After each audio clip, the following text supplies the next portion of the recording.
Well, for the last 5 episodes, we've been talking about stories, the stories we create and carry about ourselves, the stories that we carry about other people. We've explored different aspects of story, and we've talked about a whole bunch of tools. Today, we're going to talk about one of my favorite tools, and I'll try not to get super nerdy. Please get nerdy. We love you, nerdy, Sandra.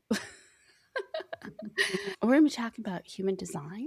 We're going to be talking about astrology and a system that I found online about 3 years ago. I have fallen absolutely in love, not just with the system, but the woman who brought it forward. She's absolutely amazing. Ankara Rose. I'm Sandra Wint. And I'm Annette Garsteck. And we are so excited to invite Ankara to this conversation on exposing the hidden realities. So let's start with Ankara. Who are you? What do you do? All right. Thank you for having me. I'm like, it's such a big question. Who are you? It's the nicest thing. I mean, we could spend the next hour of me just kind of going down strange rabbit holes around that. Hello. Thank you for having me. I'm Ankara Rose. I am, oh gosh, I'm so many things. In this context and what we're talking about today, I think we're really highlighting my knowledge, my passion for tools, systems, strategies, modalities that help us to be ourselves, to know ourselves, to trust ourselves. And so, in that context, and probably most of my life, I'm the creator of the Success Codex. So, this system is an evolution of human design. And really, they're all related: astrology, human design, gene keys, and the Success Codex. They all actually have a root also with the I Ching. You know, I've been an entrepreneur for over 20 years, first in person and then all online. It's been quite the journey, the ups and downs. And, you know, once I actually found human design and the gene keys after I'm not going to call it the worst investment of my life, but I will say the hardest lesson that I learned through an out of aligned investment of my life. And I hit a complete nervous system freeze. And I realized that I was operating so far out of who I was. And then, like the way the universe miraculously works and drops something on your lap, someone randomly said, "Hey, want a human design reading?" And I said, sure. I had heard of the system. That set me down the road of falling in love with gene keys, using human design, but really falling in love with gene keys. And then realizing that other entrepreneurs like me needed these systems to be evolved and made more accessible and made more 3D, regular, no special esoteric powers needed, despite them being esoteric systems, to understand them and to actually apply them. Because there is really valuable medicine in these tools. But, you know, when they're using language that everyday people don't use, sometimes people don't recognize that they can receive that medicine. And so what came through me was translation of the most interesting part of human design, which to me is the gates and the lines, and blending that with astrology through the lens of business, entrepreneurship, and leadership. And that birthed the Success Codex. I don't know if you asked for the story of how the system came out, but that's what came out. So this is the work that I've been doing for the past several years. It's my joy. It's my passion. It is where I am such a nerd. I'm constantly evolving and bringing the system to different levels while also building a community of highly qualified people who know how to use this system without making it someone's story, without making it someone's authority.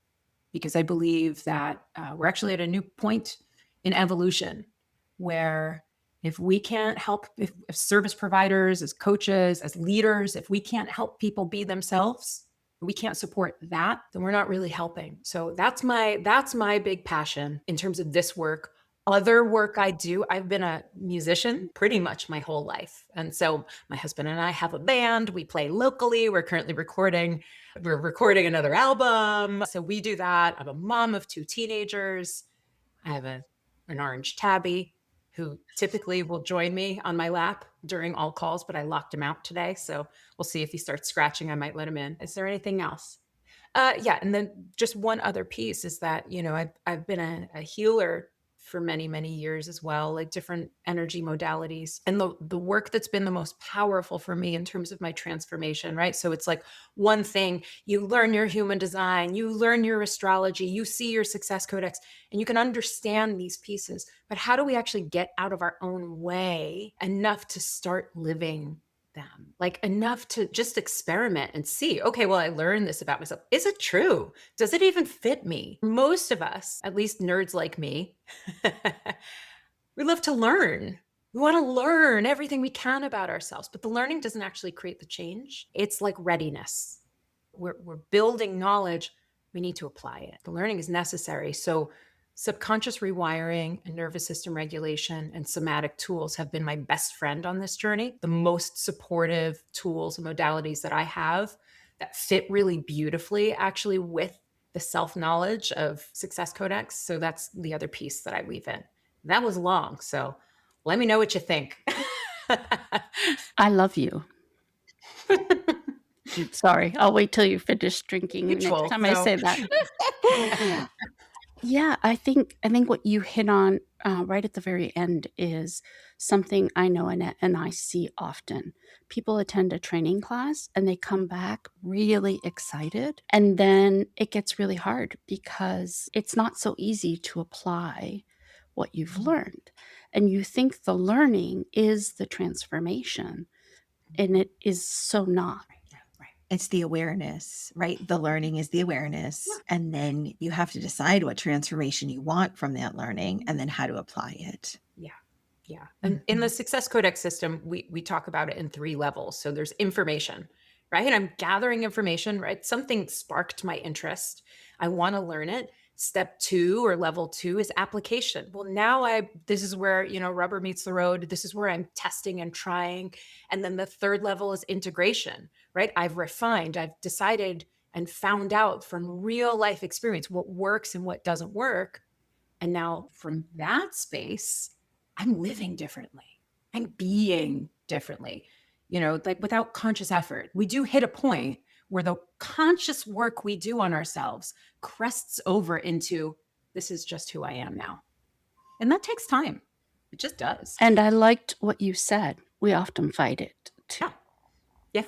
Yeah. Because Well, and I wonder how much of the struggle, you were saying professionals, business people, entrepreneurs, I wonder how much of that struggle, looking back at my challenges, I know that the struggle was me trying to fight the core realities of who I was instead of understanding that and working along with that. Do you see that in your work? And is that part of the reason you went deeper looking for a system? Yeah, I mean, listen, like I can go off on this, and I'll try not to because it might it might not be helpful. But the way that I see it is this: we have been told from the time that we're itty bitty children that we're not good enough. We've been shown all of the ways. Every marketing content that comes our way is pointing out something that they tell us we're missing. We don't have it down. We don't have it. We're not good enough. Something that we want is outside of ourselves. So the second that we decide we want to be ourselves, the first thing we have to do, and I think this is the conversation that you guys were having, is we have to dismantle all of the stuff that we've been told we are that actually we're not. And that is terrifying because along with, like taking on these identities and these, rules and self concepts comes a lot of belonging, comes a lot of fitting in, comes a lot of acceptable behavior. And I think many of us can agree, like fear of being kicked out of the tribe and rejected and not being loved and not being accepted that's a really powerful fear that can get in our way. So, we've got that kind of as an undercurrent. And then I think it's changing now, but for a long time, there weren't a lot of models of people who we could see and look at and be like, this person is so themselves. And it's not a coincidence, but that's what brought them to that level of success. I think that like we can see people climbing and following the rules. And then maybe like, well, now I'm going to be myself, right? Waiting until, well, once I'm famous enough, once I make enough money, once I've like climbed that corporate ladder to a certain extent, well, now I have the freedom to be myself. But I Mhm. want to see people climbing. Like if you're going to climb as you, right? And I personally believe that's where all of humanity is going. I think it's why we're all sick of marketing.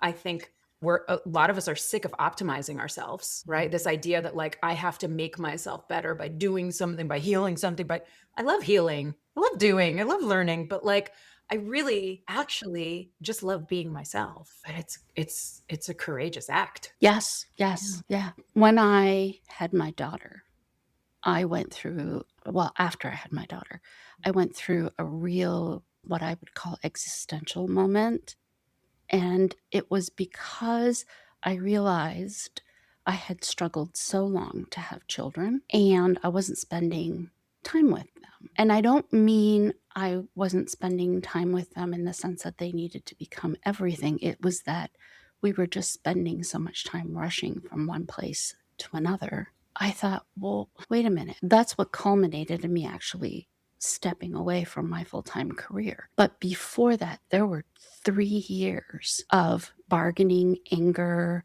denial, like all those stages of grief, where Yeah. I realized I could tell her anything I wanted to. You can do anything you want. You can be anything you want. You can blah, blah, blah. But if I didn't embody those, that's what she was going to see. And the reality was, I wasn't embodying any of those things. My healing journey has involved gestalt and therapy and somatic work and women's circles and human design and astrology and now the Success Codex. And in every single one of those, the most impactful thing I've learned has been taught to me by Ankara, and that is it's not about doing different. It's about stepping in and embodying that energy. Your true energy, your essence. Yeah, because we can do anything, but who is the version of us who's doing it? Right? We can like I talk about this with just with business all the time, right? Like we can all create a funnel. You can create a funnel. Am I creating a funnel because I'm desperate for clients? Am I creating a funnel because I think if I don't have the funnel, I'm not going to make money?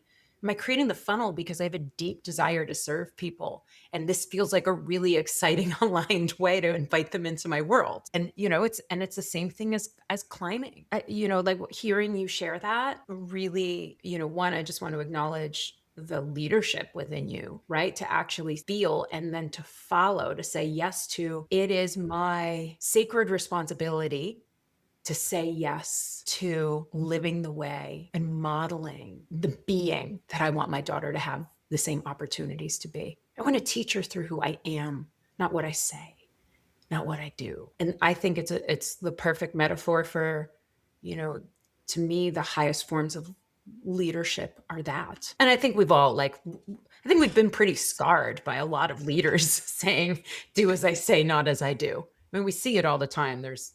Oh, yeah. Yeah. Yeah. Annette and I are going to make a whole show. It might be a year long of The challenging leadership experiences we've been put through. Can you just imagine what it would be like to work in an organization where from the tippy top to the absolute bottom, everyone knew and honored who they were and they honored each other in who they were. Can you just even imagine? We see this in small systems. We see it in the household too. The difference between a household where, like parents are trying to make their kids into something that they're not, and you're resentful of your partner for not being who you wish they were, and nobody knows themselves because everyone's trying to reach other people's expectations, versus like, I honor you being different than me. That's probably why we've been brought together as Mm. souls, right? If you believe on the soul level, or if even on the 3D human consciousness level, right? We're drawn to people who I think bring out like the potential of our best. And sometimes that best gets brought out through really challenging dynamics that ask us to be leaders, to lead ourselves. Mm. And sometimes it's through just like beautiful, gentle encouragement. And sometimes we have partners who do things that we think, gosh, I wish I was like that. And we think that because, we have that within us. Yeah. Sometimes we marry jerks. I don't know, but it could go either way. I love it. Well, and I want to go to something that's kind of trendy right now. Yeah. We keep hearing, I want to be authentic. I want authenticity in my life. I mean, listen, if I had $1 for every time I heard somebody say that, Yeah. I'd be independently wealthy. So I think what we're talking about here is truly authentically finding our authentic selves. What is everybody else doing? What are those things that we chase to find our authenticity, or do we misunderstand what authenticity is? Those are not questions I specifically need answers. I'm kind of Mhm. wondering, Ankara, what's your perspective on this? And then these wonderful tools that you use and have developed, how can folks use that to find their answer to their questions? Yeah, yeah. Oh, so like when I first got on Substack, there was this woman who I don't even know how she got on my feed. I wasn't following her, but she's like big on YouTube, like lots and lots of followers. And she had Okay. like there was no responses on her Substack. Not that that matters, right? It's all about, reaching the right people, not how many. I was so triggered, or not triggered, but just like eye rolling, annoyed, judging. I was just so judging because she made some sort of comment. I'm not going to get it right, but the gist of it was it just made it seem like you have to perform authenticity to get clients. It just felt like she was saying, like, all of a sudden we made authenticity a strategy or a tactic. Okay.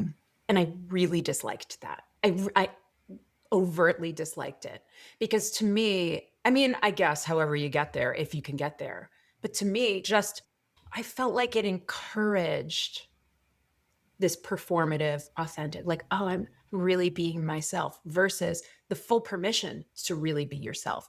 I think Mm. where we fail with that is that many of us are just so uncomfortable in our own skin. We're not even ourselves with ourselves. And often we don't feel safe to be ourselves. One of the things that I was sharing on LinkedIn this week was as we have been going through this conversation, Annette and I, there has been a ton of personal discovery that I have made. And one of the things that I posted about was this really goofy picture of my daughter and I when she was 10. She's 17 now. And I posted the one when she was 10 because I have approval to post that one, but I could have found one that we did last week. um, The PR department has approved that Oh, yeah, particular yeah. yeah. image, and it's part of your intellectual property. Yes. Yes, yes, yes, exactly. But the point is, she and I are just naturally silly together. So we have lots of goofy pictures of the two of us. And we have a normal mother daughter relationship. I annoy her, right? We fight, we have disagreements, we have moments where I'm so embarrassing, mom. Please stop doing that. And then there are times when I do the, oh my gosh, embarrassing mom bit on purpose. And what I shared on LinkedIn was this week, as we've been going through all of these conversations and I've been listening to the recordings and I get early previews of them. I looked at that photo and what I realized was this was not a goofy picture. It is. This is what safety looks like. This is my nervous system saying, I can show up 100% as who I am. I do not need to perform. I do not need to apologize. I do not need to worry how this is going to get replayed. That's safety. That is authenticity. Yeah. And I don't have a lot of placing. I don't have a lot of places where I can that was the other revelation was that there's because of the Annette's question around authenticity, right? Mhm. Is it that I'm not being authentic in other places? No, I just don't feel safe to be authentic in all places. Yeah. I mean, and I think that there's like percent, like, like there's also some wisdom. I mean, I don't know. I think there's some wisdom. I'm like, we don't want to be, not that we want to be fake, right? But Mm. like, there is some wisdom about like time and place. I think it's a matter of like, is it actually time and place, or am I making up something that tells me I can't be myself here? right? And like that's just testing the edges. I think you kind of gotta stick a toe across the line and be like, what happens if, right? I'm thinking of myself like, and I know that you were going to ask a question, so I'm jumping in over you, but like I think of myself as like a suburban mom, right? So like another piece of my history I didn't talk about was like I was a priestess for many years in like the divine feminine, flowy dresses, candles, sacred music artists, all that was like my absolute like identity. And then I live on a dead end, and at the end of the dead end is the elementary school that my kids go to. So I'd be like in my priestess regalia, tear it all off, throw in a tank top and like some leggings so I could look like everyone else and go pick up my kids and go like stand and see, always this edge of like, how do I be myself here?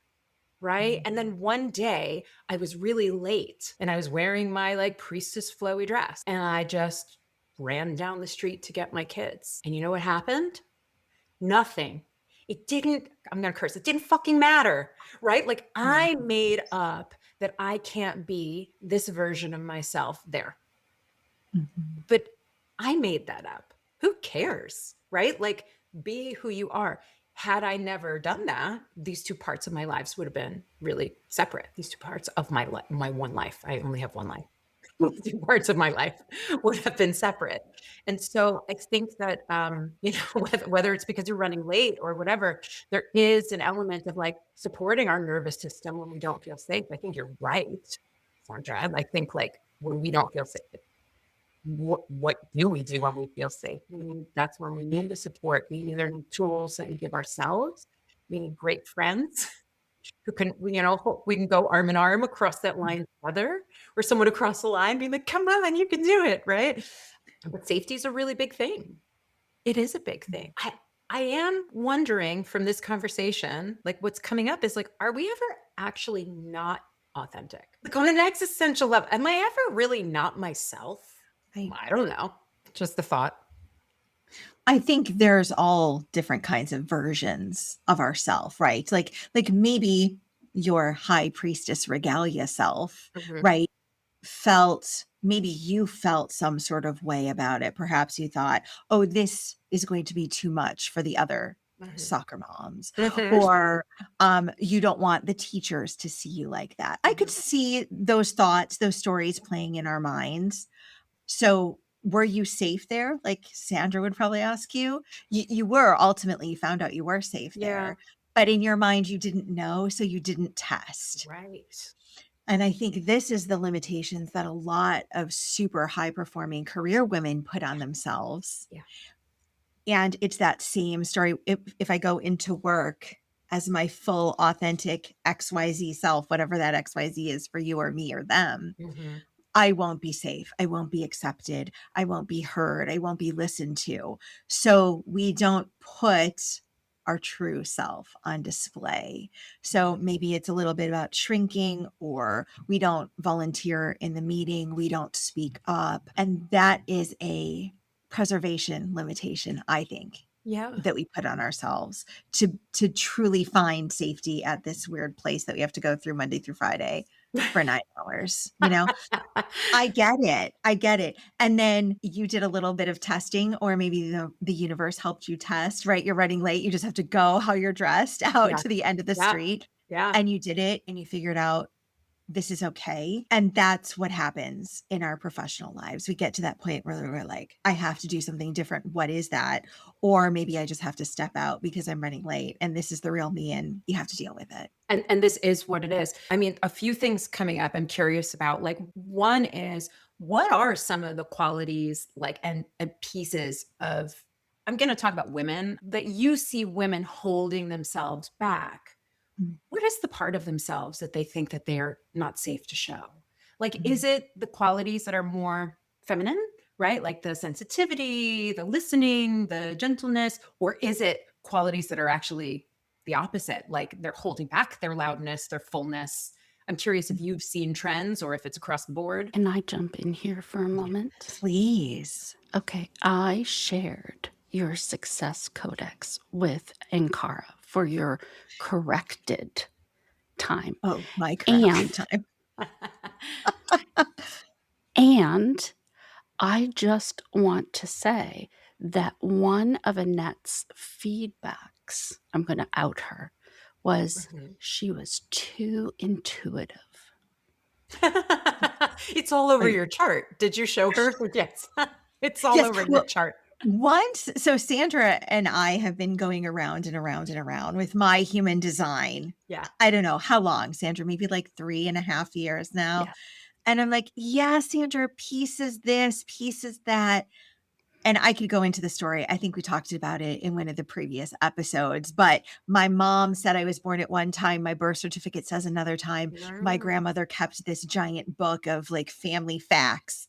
That says a third time. I gave Sandra that time. And Yeah. finally, I'm like, I'm home. That is it. That feels Wow. like me. That feels like my truth. And we just literally got that information like maybe 4 weeks ago. That's amazing. I love that. Yeah. And so the you are too intuitive was a job that I was working in 2009. So I don't even know many of those people still, and the ones I care about I'm in touch with, and Mhm. they're few, very Right. few. And they love, and Um probably the ones you're still in touch with are like, "She's so intuitive." Right? so You're not I'm gonna keep the other literally ones. yeah, I'm literally sitting in this meeting. My direct manager had been promoted and I had applied for that person's position. Mhm. And we're sitting at the desk and they have just told me that they've hired someone else for the position. That was not me, obviously. Mm, mm. And I was like, okay, so is there something that I can do? Is there something I can work on? Are there questions I didn't answer? Right. Asking a lot of questions. I was much younger than I am now. Mhm. I was still thinking I could change something about myself to be the right kind of whatever they needed, right? Mhm. And he literally said to me, "Oh, well, we find that you're too intuitive." And so literally it smacked me in the face. And I didn't know why then. I clearly know why now. And I was like, so are you saying that the anecdotal stories that I tell you about literally a department that runs on stories, I was a customer service manager, are those the problems that you want to talk about? Like what data do I not supply about the problems? I Okay. literally ran a Gemba walk every week. Like you want data, it's like on that Bill honking billboard across from my desk. And he didn't have a clear answer for me. And that's when I knew I'm in the wrong place. Yes. Clearly, I am in the wrong place. And within 3 weeks, I was out. I was somewhere else. Yeah. And the best part of that story, Ankara, Sandra, I don't even know if you know this story, is I'm trying to resign because I was supposed to be training my new boss that was replaced me. That was a total farce. Mm. And it is literally the second Friday that that person should be reporting to work. He had left early the first Friday. And I knew that. Nobody else knew that, but I knew that. And so this is the second Friday. It is 2 p.m. I'm trying to leave effective immediately. That's what was written on my letter. And I cannot find this person. And so I have to walk into the HR person's office. I said, I'm trying to have an important conversation with my boss. I've messaged, I've called. This person is nowhere to be found. And she says, I'm sorry to hear that. I'm like, well, here's my letter of resignation. I'm leaving effective immediately. I'll stay through the end of the day. I'll make sure the department is shut down. Mhm. And literally that is it. And that's it. And and that's it. And so she's not understanding, but trust me, she tried to get a hold of him for the rest of the day and had no success either. I'm And sure. then Monday morning, and I'm gonna out myself here a little bit, Sandra, with my age. We were talking about outing ourselves with the things we say about our age, and I don't care. But I get a call on my answering machine, literally my answering machine tied to my home landline. Like, Leave a message hello, at the tone. this is so and so. This person had my cell phone number because they had called me on it multiple times in their 2 weeks of hire. I'm so sorry to hear what happened. You're not. You literally left a message on the one place you knew you would not find me. I don't think you're sorry. And that was just became a hugely defining moment Yeah. of who I was versus who people wanted me to be, and Mm. that I was clearly in the wrong place. And those are the problems that I think career professionals have. Those are the problems that my coaching clients have because there's a mismatch. I don't think it naturally is one or the other. They're just in the wrong place for who they are. And it comes out with a change of leader or a change of home life where, like maybe the kids are off at school or maybe the kids Yeah. are home from school. And there's Right. this epiphany that, like Sandra had with her daughter, I'm not living how I want to be that role model, or I don't have to be that role model anymore and I can do what I need to do. Yeah. So there's usually a change that happens somewhere in their life. I won't call it a midlife crisis because it happens at any time. Mhm. And where they are in the moment becomes this moment of, I am not where I need to be. Yeah. And I just feel like more and more that's going to happen because I Yes. feel like where we've been collectively has been cookie cutter, fitting in. And where we're going is individuation. It's people being themselves, working towards a common goal, working in an organization with a common goal, but not as a nameless, personalityless, passionless, authenticless, not that that's a word, covered, filtered human, as a fully expressed person, bringing our own genius, bringing our own gifts, bringing our intuition, bringing our practicality, whatever we bring. But that's actually what makes an organization rich. That's what makes the world rich. So I think that's like part of the gift of, is it it's not the millennials, Gen Z, Gen Z. Gen Z that like goes into work and they're just like, oh, I'm not going to come into work every day. Are you fucking kidding me? Right? And it's just like, yeah, we're, us as older ladies are like, yeah, we're not going to go to work every day either. No, but like, there's a freedom. There's a freedom that this younger entitled, right? We can call it entitled, but I think it's freaking great. I think It it's great. is. It's all part of the process of the collective changing. We need pushback. We need the systems to crumble, but we need people who have strength of self, groundedness of self, so that the whole ground doesn't leave underneath our feet, right? When the whole world and all the systems are changing and the structures are changing and the rules are changing, the only thing we can actually count on is ourselves. And I don't mean we can't count on each other. I'm not talking about it in terms of that. I'm saying that is the ground beneath our feet. For me, the Success Codex has been that. And the irony is it became that after I made it. The system came through. I had no idea, and I mean it. I really had no idea that it would impact people the way it did. I had no idea it would impact me the way it did. I had no idea if it worked, if it made any sense. I did a lot of testing, but it's been years. Now I have years of feedback and having people come and say, it just gave me permission. The permission for whatever reason, I just struggled to give myself permission to be myself.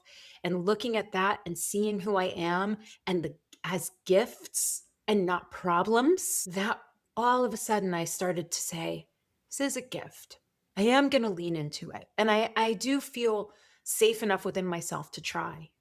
Right. So, yeah, that's my vision is a world where people just trust themselves. I always say my real mission is just to help humans enjoy being human a little bit more.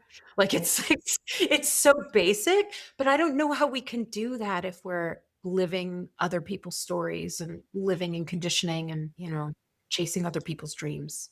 One of the ahas that I had this week was related to the way I process new learnings. So by the end of last week, I had approached kind of like an aha moment related to something I had been processing for a while. And then I thought I was settled. And then Monday, I was like back at it again, asking more questions, looking at, well, what if we look at it this way? And what if we look at it that way? And Shannon, who you know, Ankara, will sometimes tease me like, why are you doing this again? I thought we had put this to bed. And what did I look at Monday afternoon? I pulled out my Success Codex and my Pluto, which is rebirth, it's part of transformation. My Pluto is 64, which is processing. It's continuing to refine and clarify and clarify and why and why and why. And I can't tell you how many times I have been told, stop asking so many questions. It just is. But why? But why? I don't understand. Just accept it. What can't you understand? It's who I am. Yeah. I'm going to take it in a weird direction, but it feels parallel to me. So I'm going to go with it. Right. So one of my other nerdy obsessions is perimenopause because I'm going through it. So Oh I my became, so, so I became, God, we're obsessed. okay. Oh, okay. So Yeah. I'm in good company. I just got certified as a menopause doula and I've started to run these like workshops because I was like, I just want to bring this to like local women. So one thing I learned about our brains pre our reproductive years and post our reproductive years is that when we are estrogen dominant, which is our entire reproductive years, our brains orient towards others, right? So we filter our decisions through how they impact other people. How are other people going to take it? Right. And I have so many friends who have sat there and beaten themselves up for being people pleasers.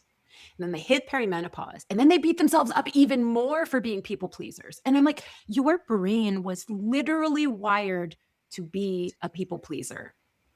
Our species would not have survived had you not been able to attune to the needs of others. Did we take it too far in a patriarchal world? Yeah, probably.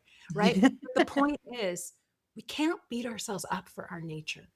There's a reason for it. There's a gift in that, right? Sandra, you asking why and asking why, there's a gift in that. Now, if it teeters over into now this is getting in my way, I'm asking why instead of remembering and realizing that I actually already do know a lot, then we want to pull it back. We want to pull back the reins a little bit.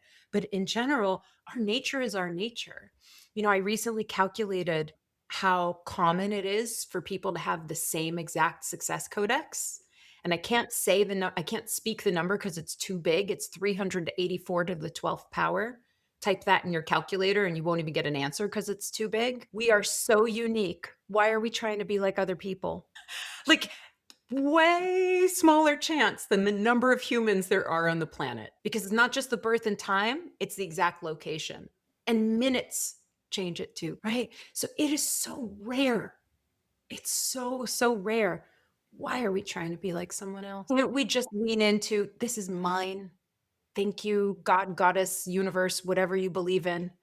Mama, thanks, mom and dad, right? Well, and I have twins. They're born Mm. Yeah. they're born 1 minute apart.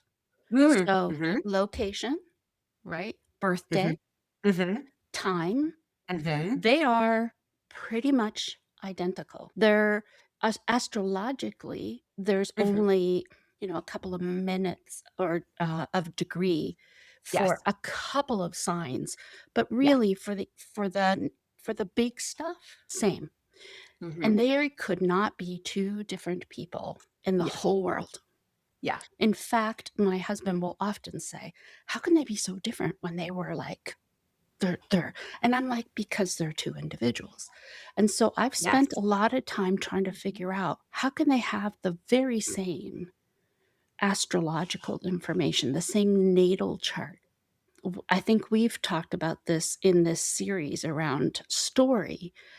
That is a story that we carry, right? That they have to be similar or they have to be the same or they're and one Mhm. of the, data points that I read, and I don't remember where I read it, so I can't credit the person who said it, but it's like cake. All cakes have flour, they all have baking soda, they all have you put them in a pan, they all mostly have some kind of emulsifier, whether it's eggs or applesauce or flaxseed. The whole point is you use the same ingredients, but you come out with a very different product. Yeah. And so even for people who have a very similar Mhm. codex, they're Mhm. still very different, and then you add in life experience on top of that, I right? I love this. I have twin cousins and it's the same. The only thing, like, I think their flow changes, their impression changes, and maybe their leadership changes a little, right? Because these are things that change minute by minute in astrology. And this is exactly why you will hear me say all the time, and some people say, "Are you undermining the system that you created?" But I'm not. We are more than any system. This is why you can't go to an astrologer or a human design reader or a success codex specialist and say, "What should I do with my life?" And you can't think, who's my ideal client? Because who we are, what we do, our mission, our way of understanding the world, our way of being in the world, it's there's no map that can show us those pieces. We could understand propensities that we have, but it's the same way like your two kids, right? One could be a plumber, one could be the president. They're still bringing themselves through the work that they do. And I also think, I mean, maybe it's different with art. They're not identical. Are they They are identical? not identical. Right. So like I don't know how it works with identical twins, but certainly like, my twin cousins, like one totally takes after her mom, the other totally takes after her dad, right? So there I think other pieces of lineage are coming through each one, Yes. right? Potentially like different themes and personality types. So I just, again, like we can't make something outside of ourselves our authority. No. Because if we do, we're letting it tell us the stories that shape who we are and how we know ourselves. And I love that because that's exactly where we've landed in this whole conversation around story is what are you making the story mean? Yeah. It's not so much that there is a story, it's the meaning that you're attaching to the story. And that is, I'll say my favorite acronym, OPC, other people's crap, Yeah. right? Yeah. And I think the other point that you're getting to is a question that Annette has asked me that I haven't yet come back to answer her on. And that is, what is the role of free will in all of this? If we're looking at somebody's natal chart and we're saying, this is what was true, and there's so much resonance, right, and congruence with kind of what our story is, then what's the point of free will? I'll let you answer it because I have not responded to Annette yet. Yeah. I mean, this is just speaking off the cuff. I mean, I think free will is the whole point. I think, we're given the ingredients. What kind of cake do you want to make? I think that that's the whole idea. And like, by the way, there are all kinds of like, I mean, not to go like into the weeds of astrology, but every year on your birthday, you have a solar return chart. You have a new chart that you could be looking at and operating through, right? We go through these big lifetime changes, Uranus opposition, Saturn return, and Pluto return, right? Like where we have these big rebirths. We could do a chart on that. Now that's who I am, right? Every single day, every single planet that's in the sky and the sun light up different things for the collective, and that impacts our personal chart. Every minute in our chart is different.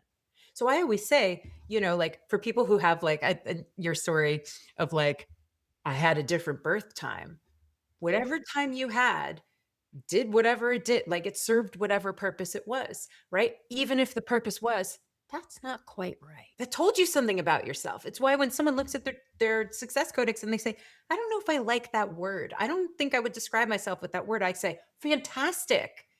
What word would you describe yourself with? Because the purpose is not for you to believe in the dogma of the chart. The purpose is for you to know yourself, right? So it all comes back to that. We have these ingredients that we get to work with if we choose. Hey, guess what? People have been wildly successful and horrible failures since all of time until the Success Codex was created.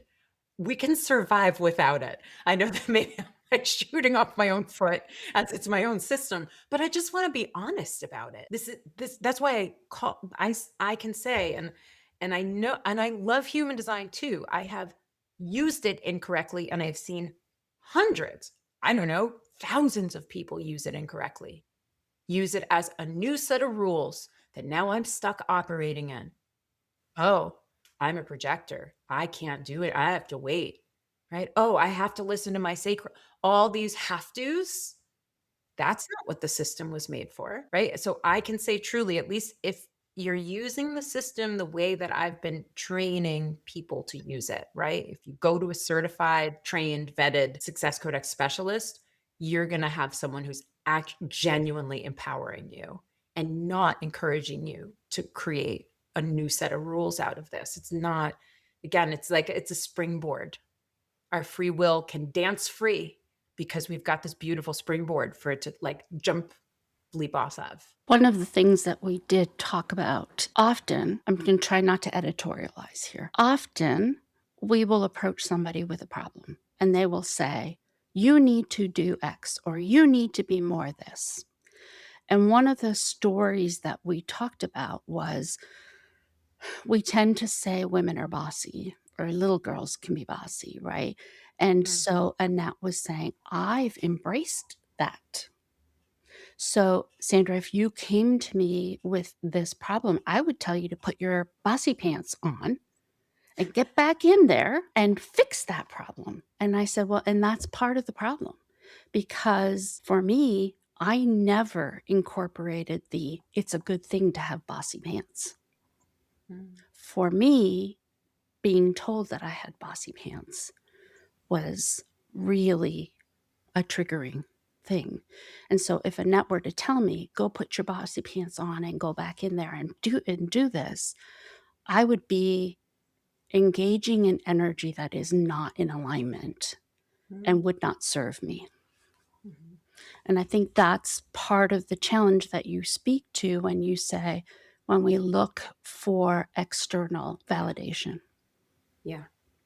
And it's part of our changing role as mentors and guides and coaches and leaders is to be aware that what works for us might not work for others. Right? And that's just a learning process and that there's a lot of unlearning with that because all of us have been taught to do everything pretty much the same way. Here's the Yes. trajectory. Here are the steps. Follow my 6 easy steps to make $1 million, right? We've been told how to do things the same way. Very few of us have been taught the skills of helping people to extrapolate their own self-awareness and knowledge, right? I mean, in a real coaching program, you're not advising, you're asking questions that can help people. And same thing with therapy, right? Like in the purest sense. I mean, sometimes we go to someone for advice. But to me so I have a big thing about consent and you've heard me talk about this a lot, right? So I'm very intuitive, but if I have a session with someone before I share the intuition I ask for consent. I have a lot of opinions and thoughts. I've tried a lot of things. I've learned a lot of things the hard way. I know a lot of shortcuts.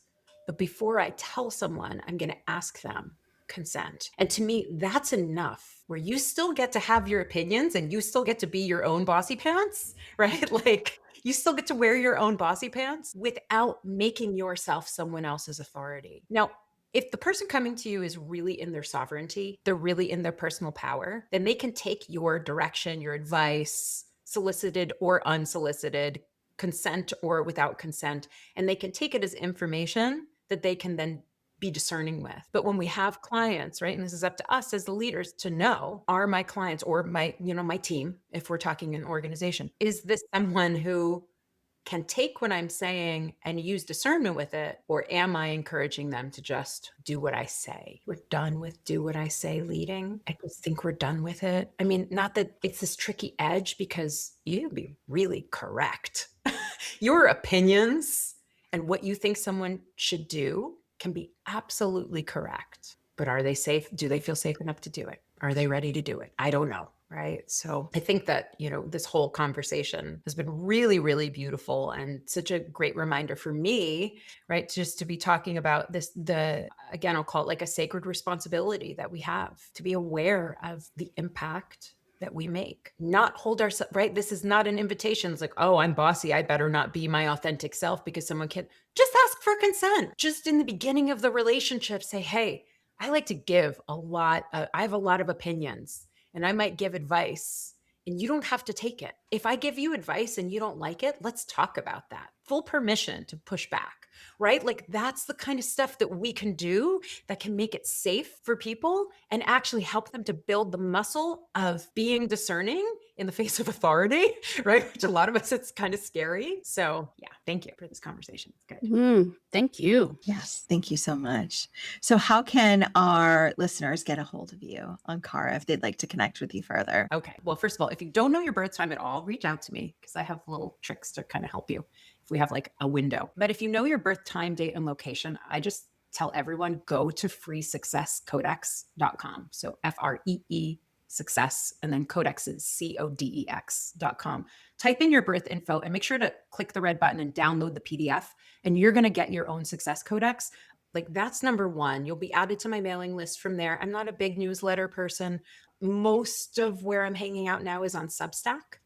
So if you just look up the Success Codex on Substack, you're going to find me as well. I'll share that link. I don't remember what it is off the top of my head, but those are the best places to go to kind of start to get a feel, hear conversations like this every Friday. I didn't do it today because get a cancellation, but most Fridays I do a live Success Codex reading on Substack, so you can actually see like what does it look like when someone's bringing the real life challenges and how we can work through those with the Success Codex. If you too are at the point where you are interested in learning more about your authentic self and have a tool to help you do that, then please go ahead and join our newsletter at exposingthehiddenreality.com, where Sandra and I talk about all kinds of good, interesting things